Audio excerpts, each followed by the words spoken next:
اس کام کے کچھ لوازم ہیں، کچھ شرائط ہیں، اس کی کچھ تدریج ہے جو ہمیں سنت سے ملتی ہے، قرآن سے ملتی ہے، حدیث سے ملتی ہے.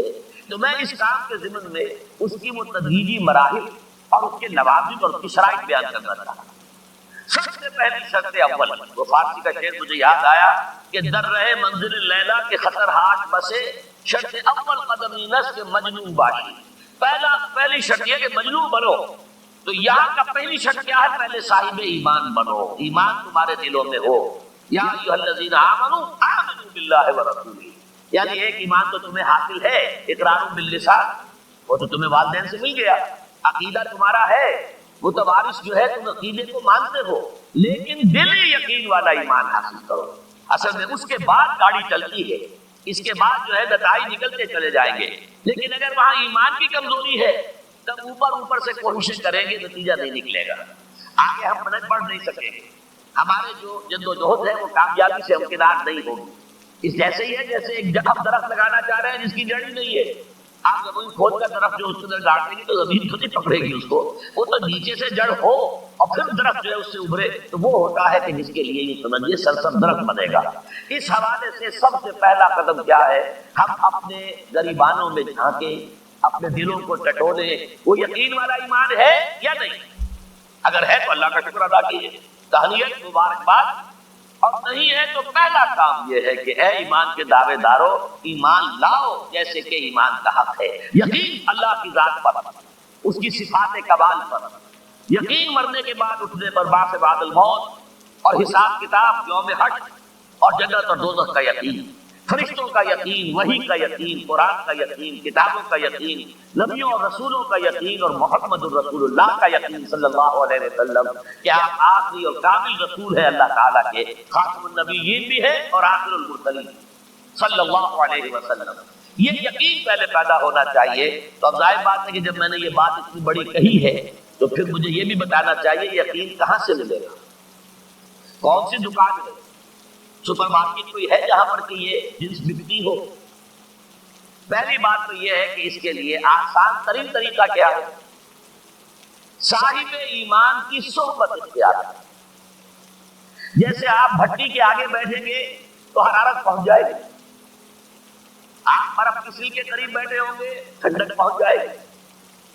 اگر صاحب ایمان ہے، کسی کے دل میں یقین والی بھٹی دہک رہی ہے تو اس کے قرب سے آپ کے اندر بھی یقین پیدا ہوتا ہے. دوسرا طریقہ یہ ہے کہ شریعت کے احکام پر عمل کیے جاؤ، کیے جاؤ، کیے جاؤ، کیے جاؤ، اس عمل سے بھی یقین پیدا ہوتا ہے. یہ دو طرفہ معاملہ ہے، یقین سے عمل پیدا ہوتا ہے اور عمل سے یقین پیدا ہوتا ہے. جیسے آپ کہتے ہیں وشیس سرکل، بری شے ہوتی ہے کہ ایک چیز ہے بڑھ گئی تو پھر اس کے اور خرابی بڑھ گئی، اس سے پھر وہ پہلی خرابی اور بڑھ گئی، پھر وہ اس سے اور خرابی بڑھتی چلی گئی. جیسے پیچ آپ دیکھتے ہیں ہر کر کے ساتھ وہ پیچ آگے بڑھتا جاتا ہے. اسی طریقے سے بھلائی کا بھی ایک سرکل ہے. ایک نیکی آپ کریں گے آپ کا ایمان پیدا ہوگا، اب آپ زیادہ نیکی کریں گے تو اب اور زیادہ ایمان پیدا ہوگا. تو یہ دو طرفہ سرکل ہے.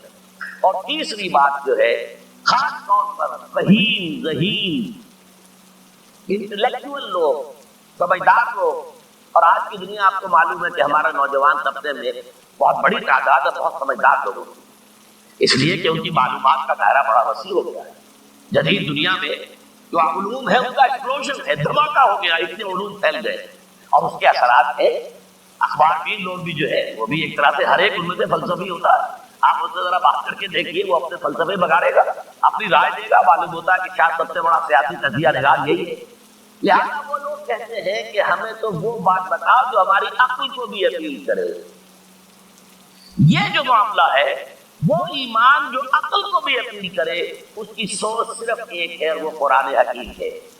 مولانا ظفر علی خان نے شعر کہا تھا بہت سادہ انداز میں، وہ جنس نہیں ایمان جسے لے آئیں دکانیں فلسفہ سے، ڈھونڈنے سے ملے گی عاقل کو یہ قرآن کے صفات. عاقل جو ہے انٹلیکچوئل ایک عام آدمی جو ہے صاحب یقین کی صحبت سے بھی یقین پیدا ہو جائے گا. عام آدمی عمل کرتا رہے گا اس سے بھی یقین پیدا ہو جائے گا. لیکن عاقل انٹلیکچوئل وہ شخص جو کہتا ہے پہلے میری عقل کو اطمینان ہونا چاہیے پھر مانوں گا، اس کے لیے جو سورس ہے، منبع ہے، سرچشمہ ہے ایمان کا، وہ صرف اور صرف قرآن ہے. اس میں غور و فکر کرے. انسان اس طرح قرآن کو پڑھے کہ وہ براہ راست اس کا مفہوم اس کے دل کے اوپر اترتا چلا جائے. جیسے علامہ اقبال نے کہا ہے کہ تیرے ضمیر پہ جب تک نہ ہو نزول کتاب، گرا کشا ہے نہ راضی نہ صاحب کشاف۔ قرآن تو تمہارے اپنے قلب پر نازل ہونا چاہیے، اور یہ اصل میں ان کے والد نے کہا تھا اس کو۔ بالکل بچپن میں علامہ اقبال چھوٹے سے بچے تھے، ان کے والد سے ذرا صوفی مدرسہ آدمی تھے، وہ شیخ نور محمد۔ وہ آئے فجر کی نماز مسجد سے پڑھ کر آئے تو دیکھا کہ اقبال جو ہے بچہ وہ قرآن پڑھ رہا بیٹھا ہوا۔ اس نے کہا والد نے کہ بیٹے تم یہ قرآن کیسے پڑھتے ہو؟ اب وہ حیران کیا 50% پڑھتا ہوں قرآن جیسے پڑھتے ہیں، آپ کا مطلب کیا ہے؟ کہا بیٹے قرآن ایسے پڑھا کرو کہ جیسے یہ تم پر نازل ہو رہا ہے، یوں سمجھو کہ تم پر نازل ہو رہا ہے، تم مخاطب ہو۔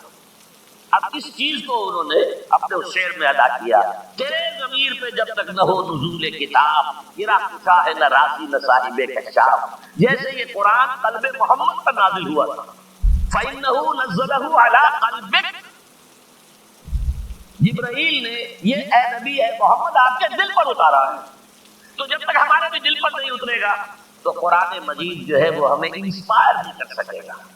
ترجمہ آپ پڑھیں گے، کچھ آپ کو معلوم ہو گیا اس کا مطلب یہ ہے، تفسیر پڑھا اچھا جی ٹھیک ہے فلاں مفسر نے یہ لکھا ہے فلاں نے یہ لکھا ہے، یہ معلومات تو مل جائے گی، لیکن وہ اندر سے جو موٹیویشن ہوتی ہے، اندر سے جو جذبہ ابھرتا ہے، اندر سے جو ایمان جو ہے چشمے کی طرح قلبی گہرائیوں سے ابلتا وہ نہیں ہوگا۔ وہ اسی وقت ہوتا ہے کہ جب وہ انٹلیکچوئل آدمی جو ہے وہ کم سے کم اتنی تکلیف ضرور کرے کہ اتنی عربی سیکھ لے کہ عربی جو ہے قرآن مجید اس کے براہ راست قلب پر نازل ہو سکے، وہ ترجمہ نہ دیکھے۔ اب ایک آیت پڑھی تو ترجمہ دیکھا، پھر دیکھا اس میں نمبر 11 لکھا ہوا ہے، حاشیہ میں جا کر دیکھا نمبر 11 یہاں ہے، وہ دیکھا، تسلسل تو ٹوٹ گیا۔ اب وہ بات نہیں رہی، اور ترجمہ جو ہے وہ سبھی جانتے ہیں، دنیا میں ہر بچہ بھی سمجھ لے گا کہ غالب کا کوئی شعر ہو اور وہ آدمی پڑھ کے جھوم جاتا کہ کیا بات کہی، اسی کا انگریزی میں ترجمہ کر دیجیے، اب اس میں کچھ بھی نہیں۔